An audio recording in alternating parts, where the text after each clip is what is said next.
ప్రభునామానికి మహిమ కలుగును గాక. ప్రియులారా, ఈరోజు నేను మీ ముందుకి ఒక అంశం తేవాలనుకుంటున్నాను.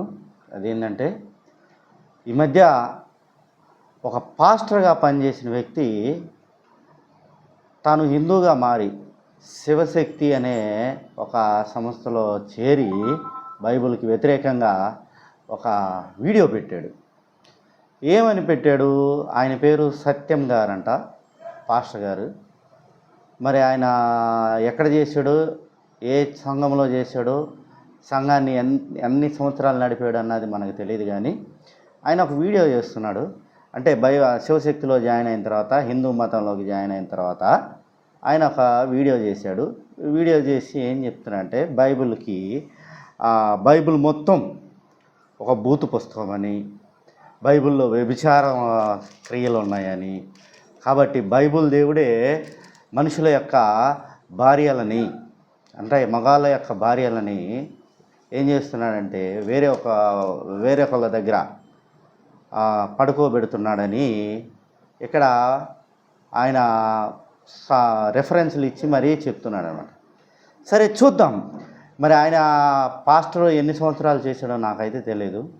ఆ పాస్టర్కి ఈ బైబిల్ మీద దుష్ప్రచారం చేస్తున్న ఎవరైతే వ్యక్తులు ఉన్నారో ఆ వ్యక్తులకి నేను కూడా కొంచెం నా వంతుగా సమాధానం చెప్పాలని ఆశ కలిగి ఉన్నాను. ప్రియులారా, ఎప్పుడైనా సరే బైబిల్ మీకు అర్థం కావాలంటే అక్కడ ఉన్న నైసర్గిక స్వరూపాల స్వభావాన్ని అర్థం చేసుకోవాలి, ప్రజల యొక్క స్వభావాన్ని అర్థం చేసుకోవాలి, ప్రజల యొక్క ఆలోచనలు అర్థం చేసుకోవాలి, ప్రజలు ఏమనుకుంటున్నారు అన్నది అర్థం చేసుకోవాలి. ఇది తెలియకుండా బైబిల్ చదివితే అక్కడ బైబిల్లో నుంచి ఏమీ అర్థం కాదు. ఎందుకంటే బైబిల్ రాసింది అల్లాటప్ప వాళ్ళు కాదు, మనలాగా ఎవరు పడితే వాళ్ళు రాసిన వ్యక్తులు కాదు. వాళ్ళు ఎంతో తత్వాన్ని, దేవుని యొక్క తత్వాన్ని వాళ్ళు అన్వయించుకొని దేవుని యొక్క మనస్తత్వాన్ని ఏం చేశారంటే అక్షర రూపంలో మనకు అందించారు. కాబట్టి బైబిల్ని అర్థం చేసుకోవాలంటే అక్కడున్న ప్రజల స్వభావాలని, నైసర్గిక పరిసరాల యొక్క స్వభావాన్ని అర్థం చేసుకోవాలి. అక్కడ ప్రజల ఆలోచన విధానాలు ఎలా ఉంటున్నాయి అన్నది అర్థం చేసుకోకపోతే ఈ బైబిల్ ఎప్పటికీ ఎవరికి కూడా అర్థం కాదు. కాబట్టి ఇక్కడ అతగాడు ఏం చెప్తున్నాడంటే, బైబిల్ దేవుడు అంటే బైబిల్ దేవుడు చెప్పడం కూడా రాదు, బైబిల్ దేవుడి యొక్క పేరు చెప్పడం కూడా రాదు. అంత సిగ్గుపడతాం ఎందుకయా మీకు? చెప్పలేనప్పుడు దేవుని పేరు చెప్పి ఈయన ఎట్లాంటి వాడని చెప్పలేనప్పుడు మీరు వీడియోలు చేయడం ఎందుకు నాకు అర్థం కాదు. అయినను సరే, నేనేం చెప్తున్నానంటే బైబిల్ దేవుడు అని వీళ్ళు స్టార్ట్ చేస్తారు.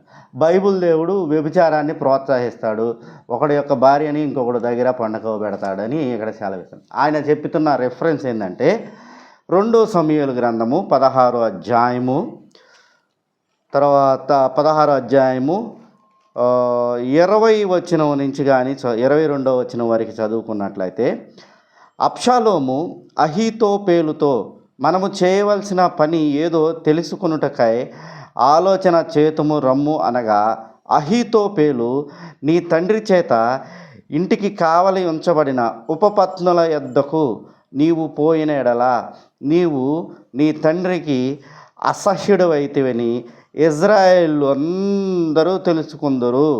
అప్పుడు నీ పక్షమున నున్నవారు అందరూ ధైర్యం తెచ్చుకుందరని చెప్పాను. కాబట్టి మేడ మీద వారు అబ్షాలోమునకు గుడారము వేయగా ఇజ్రాయేల్ అందరికీ తెలియజేయనట్లుగా అతడు తన తండ్రి ఉపపత్నులను కూడెను అని ఇక్కడ బైబిల్ సెలవిస్తుంది, ఇక్కడ బైబిల్లో రాయబడింది. అయితే దీనికి కంటిన్యూషన్ ఏంటంటే, దేవుడు దావీదు మహారాజుని ఏం చేస్తాడంటే, బేత్షెబాతో పోయినప్పుడు దేవుడు ఆత్మ దావీదులో లేనప్పుడు దావీదు ఏం చేస్తాడంటే, తన కింద పనిచేసే, అనగా తన సైన్యంలో పనిచేసే ఒక వ్యక్తి భార్యని మోహించి ఏం చేస్తారంటే ఆమెతో వ్యభిచారం చేసి ఆ తప్పుని కప్పుపుచ్చుకోవటానికి ఏం చేస్తారంటే ఆమె యొక్క భర్తని ఉరియాని చంపిస్తాడు. చంపించిన తర్వాత ఈ విషయము దేవుడు నాతాను ప్రవక్త ద్వారా దావీదుకు తెలియజేస్తాడు. నువ్వు వెళ్ళి దావీదుతో సెలవిచ్చి, నువ్వు చేస్తుంది తప్పు, నువ్వు చేసిన తప్పుకి నువ్వు తప్పక శిక్ష నొందుతావు అని సెలవిచ్చి ఏం చేస్తారంటే నాతాను ప్రవక్త ద్వారా ఏమని తెలియజేస్తారంటే దావీదుకి చూద్దాము.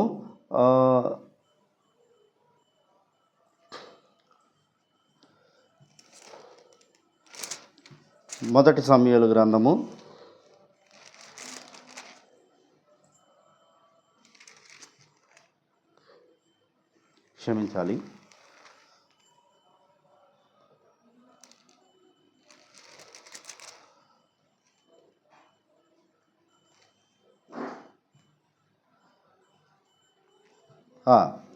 2 సమూయేలు గ్రంథము 12వ అధ్యాయము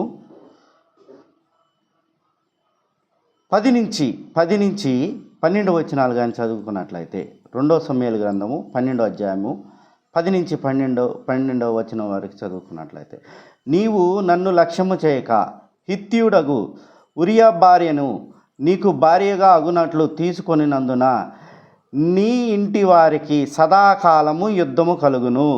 నా మాట ఆలకించుము. యెహోవా నాకు నేను సెలవిచ్చినదేమనగా, నీ ఇంటివారి మూలముగానే నేను నీకు అపాయము పుట్టించును.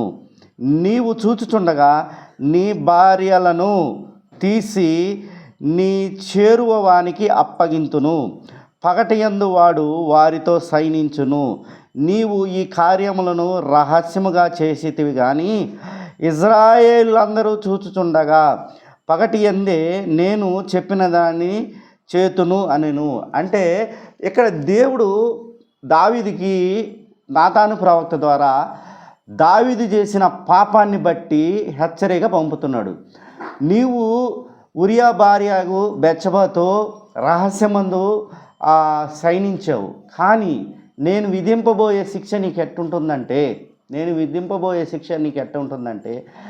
నీ భార్యలు, నువ్వెవరైతే భార్యలుగా ఎంచబడి నీకు భార్యలుగా ఉన్నారో వాళ్ళందరి దగ్గరికి నీకు దగ్గర వారైన వారిని పంపుతాను. కాబట్టి నేను పంపిన వ్యక్తి ఏం చేస్తాడంటే వాళ్ళందరితో పట్టపగలే శయనిస్తాడు అని సెలవిస్తాడు.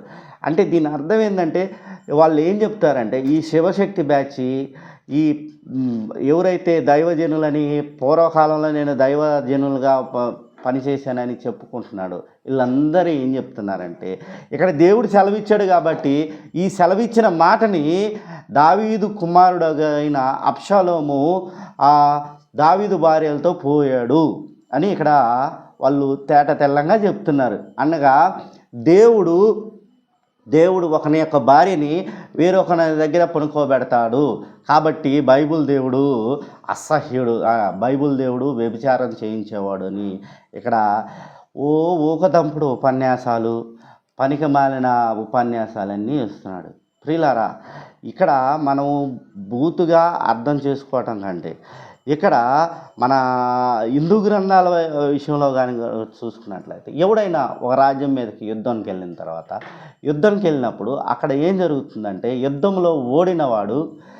యుద్ధంలో జయించిన వాడు ఓడిన వాని యొక్క సమస్తమును కొల్లబెట్టుకొని రావచ్చు అని చాలా హిందూ గ్రంథాల్లోనూ తేటతెల్లం చేస్తాయి. ఈ విషయం వాళ్ళకి తెలుసు.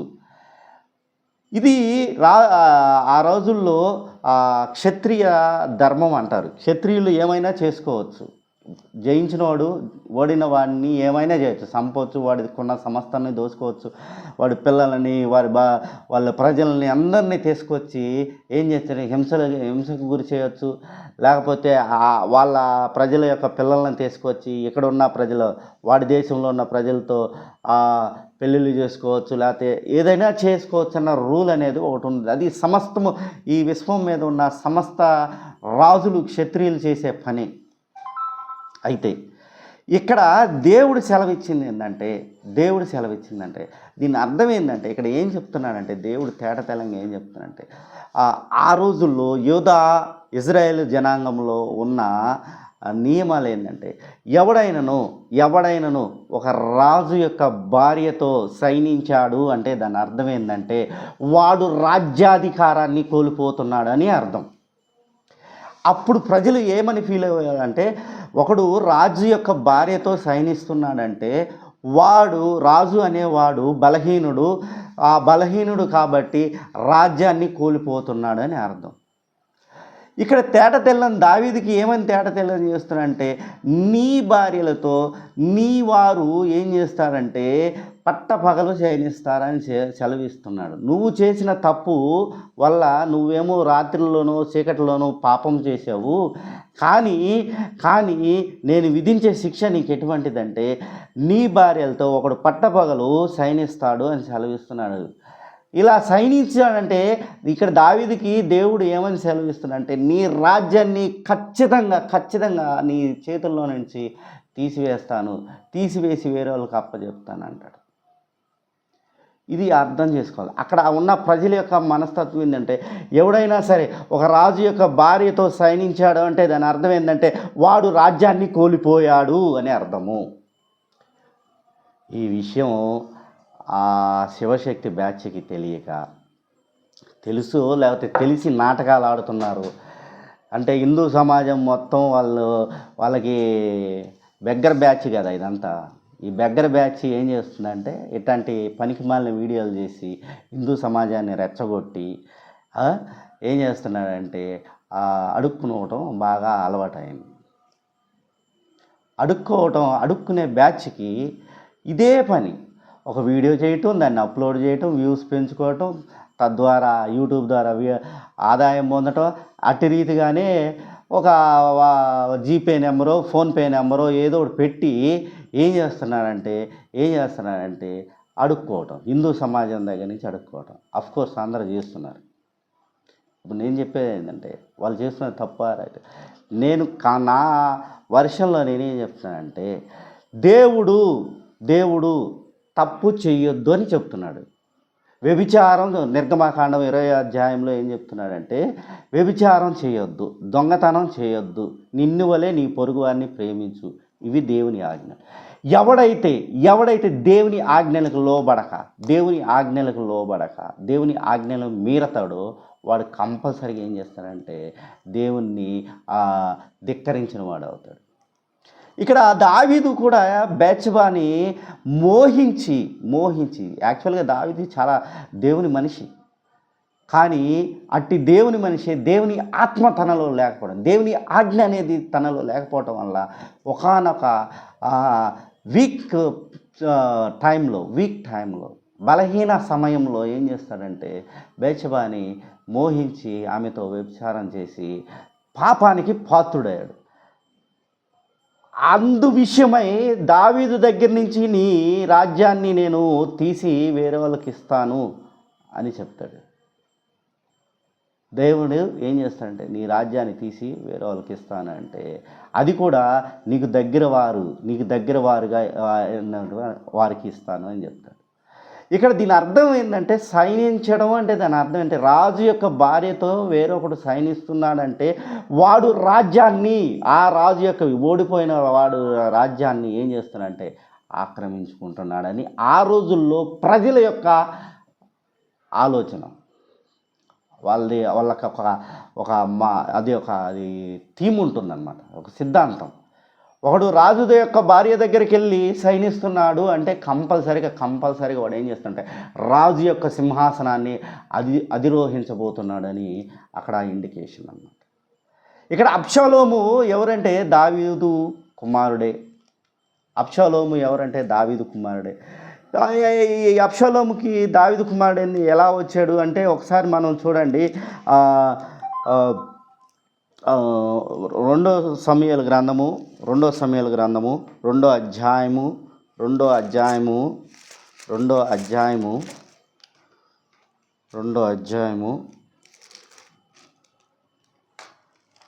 క్షమించాలి ఒక్క నిమిషం నండి. 2వ సమూయేలు గ్రంథం 3వ అధ్యాయము 2 నుంచి 5 వచనాలు చూసుకుందాం. హెబ్రోనులో దావీదుకు పుట్టిన కుమారులు ఎవరనగా ఆమ్నోన్, అను అతని జ్యేష్ఠపుత్రుడు ఎజ్రియేలు రాలగు అహీనోకు వలన పుట్టాడు. ఒకడు ఆమ్నోను, 2 కిల్యాబు అను రెండోవాడు. ఈమె నాబాలు అనే ఆమెకు పుట్టినవాడు. అబిగాయాలు అనేవాడు పుట్టాడు, మూడోవాడు. తర్వాత అబ్షాలోము అనేవాడు ఒకడు పుడతాడు. తర్వాత మయకా వలన ఒకడు పుడతాడు, వాడు 4వ వాడు. తర్వాత అదియోనియా హిగ్గీతు వలన పుడతాడు. 5వ వాడు ఏమిటంటే షఫత్య. ఈడెవరకు పుడతాడంటే అబీటు వలన పుడతాడు. 6వ వాడు ఇత్రీము, దావీదు భార్యగు ఎగ్లా వలన పుడతాడు. వీళ్ళు 6 అనమాట. ఈ దావీదుకు కలిగిన సంతానము 6 భార్యల ద్వారా 6 పుడతాడు. ఇంకా ఉన్నారు, కానీ వాళ్ళ గురించి మనకి దగ్గర 20 మంది దాకా ఉన్నారు. ఇంక అందుట్లో 22 అనుకుంటాను. అందుట్లో 2 తీసేయాలి, ఎందుకంటే వాళ్ళు చిన్నప్పుడే చనిపోయి ఉంటారు. అందువల్ల దావీదు సంతానం దగ్గర 20 మంది ఉంటారు. తర్వాత ఏం జరుగుతుందంటే బేషబాని పెళ్లి చేసుకుంటాడు. పెళ్లి చేసుకున్న తర్వాత ఆమె ద్వారా మళ్ళీ సంతానం కూడా కలుగుతుంది. బేషబా ద్వారా ఎవరు కలుగుతారంటే షమూయ, షోబాబ్, నాతాను అండ్ సోలమోన్ అనేవాళ్ళు పుడతాడు. అయితే ఎందుకు ఇక్కడ అబ్షాలోము అంటే, అబ్షాలోముని ఎందుకు తీసుకున్నాడు? అబ్షాలోము ఎందుకు రాజ్యాన్ని ఆక్రమించుకున్నాడు? వాడికి దావీదు యొక్క రాజ్యాన్ని ఆక్రమించాలని కోరిక ఉంటుంది. ఆ కోరికని ఎలా తీర్చుకోవాలి అంటే దావీదుతో యుద్ధం చేయాలి. ఒకటి, దావీదుని ఎదిరించి యుద్ధం చేయాలి. అది కుదరని పని. చాలా కుయుక్తులు పన్నిన తర్వాత కూడా దావీదుకి వీడికి ఒక అబ్షాలోము అనేవాడికి ఏం జరుగుతుందంటే ఒక చిన్నపాటి యుద్ధం జరుగుతుంది. కాకపోతే ఆ తర్వాత ఏం జరుగుతుందంటే దావీదు యొక్క సలహాదారులు, ఈ దావీదు యొక్క సలహాదారులు, తర్వాత యాజకులు, వీళ్ళంతా కొంతమంది దావీదు దగ్గర నుంచి అబ్షాలోము దగ్గరికి వచ్చిన తర్వాత ఆ సలహాదారుల్లో అహీతోపేలు అనేవాడు ఈ అబ్షాలోముని ఏం చేస్తాడంటే, ఇక్కడ అబ్షాలోముని ఒక దుర్మార్గమైన సలహా ఇస్తాడు. అయా, పూర్వకాలం నుంచి వస్తున్న ఆచారం ఏంటంటే ఎవడైతే రాజు యొక్క భార్యతో సైనిస్తాడో వాడు రాజ్యాన్ని ఆక్రమించిన వాడు అవుతాడు. కాబట్టి నువ్వేం చేస్తావంటే దావీదు యొక్క ఉపపత్నులతో సైనించు, అది కూడా ఇజ్రాయేల్ ప్రజలందరికీ తెలుసున్నట్లుగా సైనించమని చెప్తాడు. ఇది దుర్మార్గమైన ఆలోచన, దేవుడు చెప్పిన ఆలోచన కాదు. దరిద్రులారా వినండి, సరిగ్గా వినండి. అహీతోపేలు యొక్క దుర్మార్గమైన ఆలోచన ఏం చేస్తుందంటే అబ్షాలోము దావీదు యొక్క ఉపపత్నులతో సైనించేటట్టు చేస్తుందన్నమాట. ఇది దేవుడు చెప్పాల. అబ్షాలోము నువ్వు వెళ్ళి దావీదు యొక్క ఉపపత్నులతో పనుకో అని ఇక్కడ దేవుడు ఏమీ సెలవివ్వాల. ఇచ్చిన దేవుడు దావీదు యొక్క సలహాదారులు ఇచ్చిన సలహాను పట్టుకొని అబ్షాలోము ఏం చేస్తాడంటే దావీదు యొక్క ఉపపత్నులతో సైనిస్తాడు. అది కూడా పట్టపగలగా సైనిస్తాడు. అది ఎందుకు సైనిస్తాడంటే ఇలాగా చేస్తే ఇజ్రాయెల్ ప్రజలందరికీ తెలుస్తుంది. కాబట్టి ఇజ్రాయెల్ ప్రజలు ఏమనుకుంటారు అంటే ఈ అబ్షాలోము మనకి కాబోయే రాజు అనుకుంటారు. ఈ విషయాన్ని 2 సమూయేలు గ్రంథం 16వ అధ్యాయంలో తెల్లంగా తెలియజేస్తాడు. ఏమని చూద్దాం, ఒకసారి చూడండి. 2 సమూయేలు గ్రంథం 16వ అధ్యాయము 20వ వచనం చూడండి. 16వ అధ్యాయం 20వ వచనం. అబ్షాలోము అహీతోపేలుతో మనము చేయవలసిన పని ఏదో తెలుసుకొనుటకై ఆలోచన చేద్దాము రమ్ము. అనగా దావీదు దగ్గర నుంచి మనము రాజ్యాన్ని సంపాదించుకోవడానికి ఒక ఆలోచన చేద్దాము రా అహీతోపేలు అని అబ్షాలోము అహీతోపేలుతో అంటే, ఇక్కడ ఆ అహీతోపేలు ఇచ్చిన దుర్మార్గమైన సలహా వల్ల ఏం చేస్తాడంటే అబ్షాలోము అక్కడ దావీదు యొక్క ఉపపత్నులతో ఏం చేస్తాడంటే వ్యభిచారం చేస్తాడు.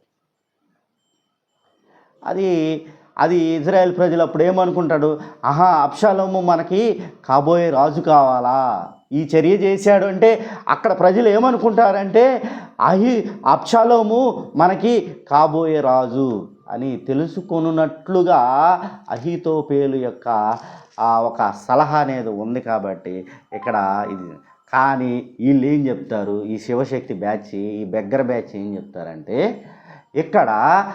అక్కడ దావీదుని నాతాను ప్రవక్త ద్వారా దేవుడు శపించాడు కదా పట్టపగలు. అంటే అక్కడ దేవుడు సెలవు ఏమంటే దాని అర్థం ఏంటంటే నీ రాజ్యాన్ని పట్టపగలు నీ దగ్గర నుంచి తీసివేస్తాను, నీ దగ్గర నుంచి తీసివేస్తాను. వ్యభిచారం చేయమని చెప్పాల, కానీ లేమని లింక్ పెడుతున్నారు. అక్కడ పట్టపగలు తీసేస్తానంటే పట్టపగలు తీసేస్తానన్నాడు కాబట్టి ఈయన వచ్చి అబ్షాలోము దావీదు మహారాజు యొక్క ఉపపత్నులతో పట్టపగలు శయనించి వ్యభిచారం చేశాడు. కాబట్టి అక్కడ ఆయన ఇచ్చిన శాపము ఇక్కడ ఈయన నెరవేర్చాడు దావీదు మహారాజు ఎడల. కాబట్టి బైబిల్ దేవుడు ఏందంట వ్యభిచారం చేయించాడు అని ఇక్కడ వీడియోలు చేసి అప్లోడ్ చేస్తున్నాడు. ప్రియులారా, దైవ గ్రంథం దేవుడు ఎప్పుడు కూడా ఆదికాండం ఆదాము అవ్వల నుంచి యేసుక్రీస్తు కాలం వరకు కూడా ఎప్పుడు కూడా ప్రతిసారి తప్పు చెయ్యొద్దు, మీరు పాపము చెయ్యొద్దు అని చెప్తూనే ఉంది. కానీ మీరు పాపము చేయండి అని ఎప్పుడు చెప్పాలి. పాపము చేస్తే మీకు శిక్ష కలుగుతుంది, అయ్యా శివశక్తి బెగ్గర బ్యాచ్కి నేను చెప్పేది ఏంటంటే మన దేవుళ్ళు వ్యభిచారులు.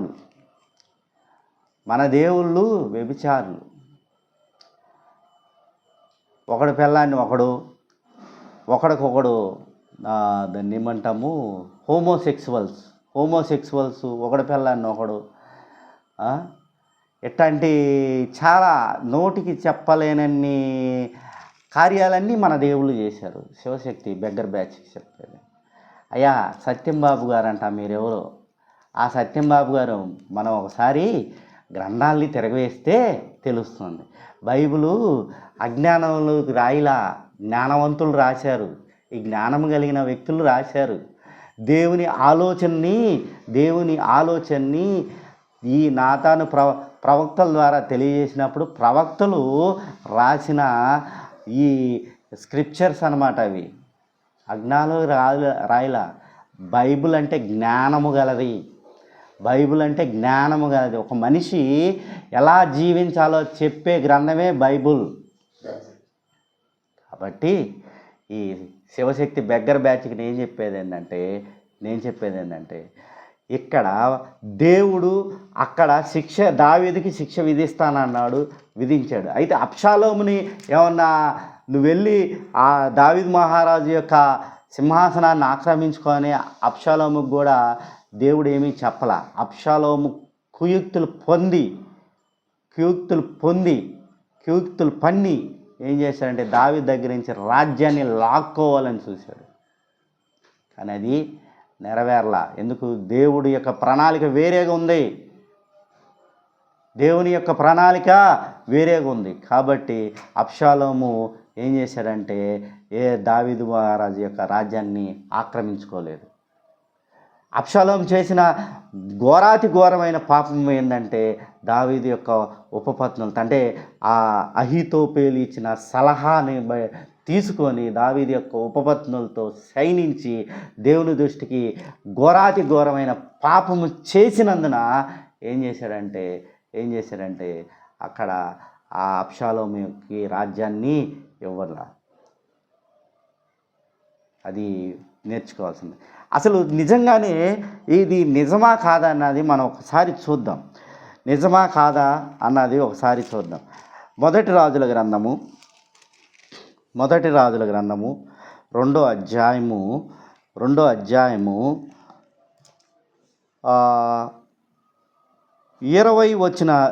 వచనం నుంచి మనం కానీ చూసినట్లయితే దీని యొక్క ముందు ఏం జరుగుతుందంటే సొలొమోను రాజు అవుతాడు.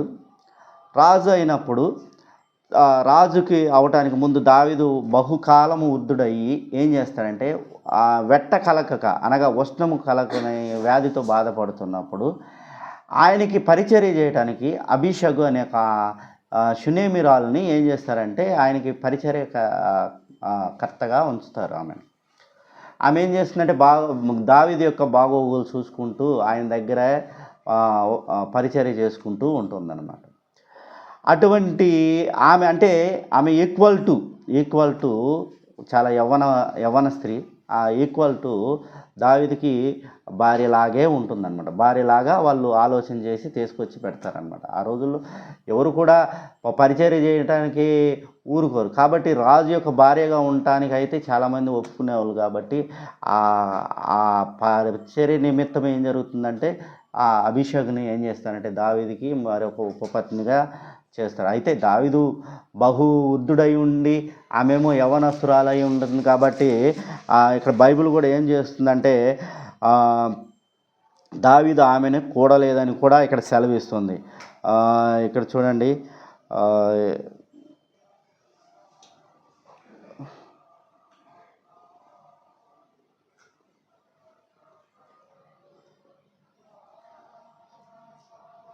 ఈ చిన్నది ఒకటో రాజుల మొదటి గ్రంథము 1వ అధ్యాయము 4వ వచనం కానీ చూస్తే, ఈ చిన్నది బహు చక్కనిది అయ్యుండి రాజును ఆచరించి ఉపచారము చేయుచుండెను, కానీ రాజు దానిని కూడలేదు, ఆమెను కూడలేదు. ఇది సంగతి. 1వ రాజుల గ్రంథంలో ఆమె దావీదుకి ఉపచారం చేయడానికి తీసుకొచ్చారు. అభిషేకుని షునేమిరాలు తీసుకొచ్చి ఆమెకి అంటే ఈక్వల్ టు ఉపపత్ని లాగానంటేది అనమాట. అయినను రాజు ఆమెను కూడలేదు. అంటే ఆమె కన్యత్వం అలాగే ఉంది. ఇది సంగతి. అయితే ఇప్పుడు సొలొమోను మహారాజు టైం వచ్చింది. సొలొమోను మహారాజుని దేవుడు అభిషేకిస్తాడు. సొలొమోను మహారాజుకి దావీదు యొక్క రాజ్యాన్ని అప్పగిస్తారు. అప్పగించిన తర్వాత ఇప్పుడు ఈ షునేమిరాలకు అభిషేకుని ఏం చేస్తాడంటే ఒక వ్యక్తి మోహిస్తాడన్నమాట.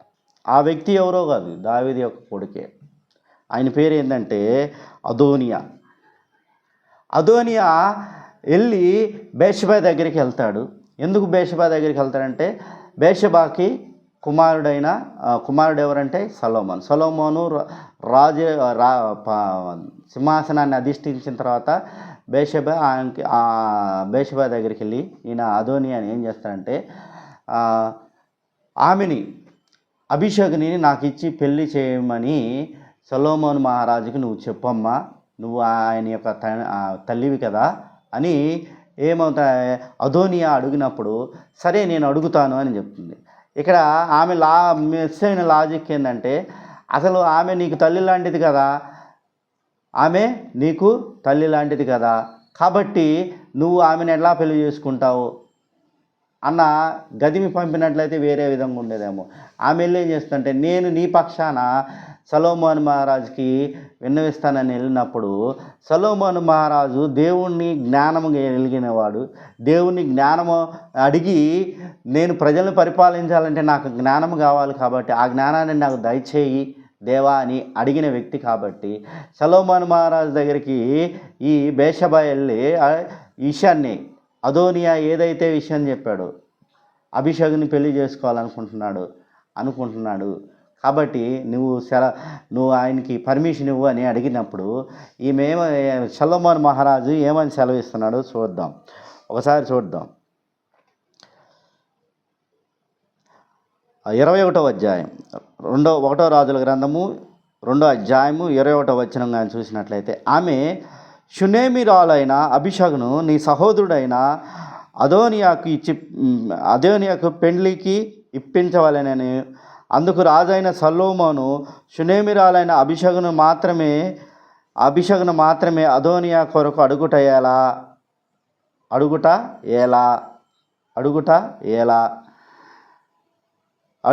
ఎలా.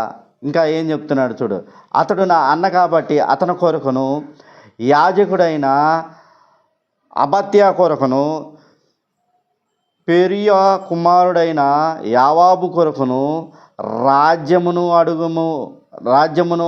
అడుగుమని తన తల్లితో చెప్పెను. ఇది సంగతి. ఇక్కడ వాడు అదోని అనేవాడు ఏం చేస్తాడంటే, మళ్ళీ దావీదు బతికున్నాడు, అప్పటికి బతికున్నాడు కాబట్టి బతికున్నప్పుడు ఏదైతే దావీదు ఉపపత్నిగా ఎవరినైతే ఉంచారో అభిషేక్ని పెళ్లి చేసుకొని ఆమెతో శయనిస్తే మళ్ళీ దావీదు రాజ్యము నాకు వస్తుంది, సొలొమోను మహారాజు దగ్గర నుంచి నాకు రాజ్యం వస్తుందని ప్రజలు తెలుసుకోవాలని ఆమెను పెళ్లి చేసుకోవాలని అనుకుంటాడు. ఈ విషయాన్ని దేవుడు సొలొమోను మహారాజుకి ఇచ్చిన జ్ఞానం వల్ల తన తల్లితో ఏమని సెలవిస్తున్నాడంటే, మళ్ళీ చదువుదాం చూడండి. అందుకు రాజైన సొలొమోను షూనేమీయురాలైన అబీషగును మాత్రమే అదోనియా కొరకు అడుగుట ఎలా? అతడు నా అన్న కాబట్టి అతని కొరకును యాజకుడైన అబత్యా కొరకును సెరియా కుమారుడైన యావాబు కొరకును రాజ్యము, అండర్లైన్ చేసుకోండి, రాజ్యమును అడుగుమని తన తల్లితో చెప్పాను. అమ్మా, నువ్వు వచ్చింది వాడికి అభిషేకుని ఇచ్చి పెళ్లి చేయమని అడగటానికి కాదు, రాజ్యాన్ని అడగటానికి వచ్చావు నా దగ్గరికి. ఈ విషయం నీకు తెలుస్తుందా? ఈ విషయం ఇప్పుడు కానీ అదోనియా ఆమెని అభిషేకుని కానీ పెళ్లి చేసుకుంటే ప్రజలందరూ ఏమనుకుంటారు తెలుసా? సొలొమోను మహారాజు దావీదు ఇచ్చిన రాజ్యాన్ని సొలొమోను ఇప్పుడు అధిరోహించాడు, పరిపాలిస్తున్నాడు. ఇప్పుడు అభిషేకుని కానీ అదోనియా కానీ పెళ్లి చేసుకుంటే ప్రజలకి ఏమని సంకేతం వెళ్తుందంటే దావీదు రాజ్యాన్ని ఈ అదోనియా ఆక్రమించుతున్నాడు అన్న సంకేతం వెళ్తుంది. సింహాసనాన్ని అధిష్ఠించబోతున్నాడని సంకేతం వెళ్తుంది. అందువల్ల ఆయన కొరకే ఎందుకు, మిగతా వీళ్ళందరి కోసం కూడా రాజ్యం అడుగు అని ఇక్కడ సెలవిస్తున్నాడు. ఆ రోజుల్లో ఉన్న ప్రజల మెంటాలిటీని మనం అర్థం చేసుకోవాలి. ఒకడే రాజు యొక్క భార్యతో సైనిస్తున్నాడు అంటే దాని అర్థం ఏంటంటే రాజ్యాన్ని వాడు కోల్పోతున్నాడు అని అర్థం. ఈ విషయాన్ని దాచిపెట్టి బైబిల్ ఏదో రాసి పెట్టారు కాబట్టి ఏదో ఒక విధంగా ప్రజల్లోకి దుర్మార్గమైన ఆలోచనల్ని, చెడు మాటల్ని తీసుకెళ్ళి హిందూ సమాజంలో పెట్టినప్పుడు దీన్ని హైబ్రిడ్ బ్యాచ్ అంటారనమాట. ఈ హైబ్రిడ్ బ్యాచ్ ఏం చేస్తారు, దీని జ్ఞానం తెలియని బ్యాచ్ ఏం చేస్తారంటే వాళ్ళు బైబిల్ మీద ఇష్టానురీతిగా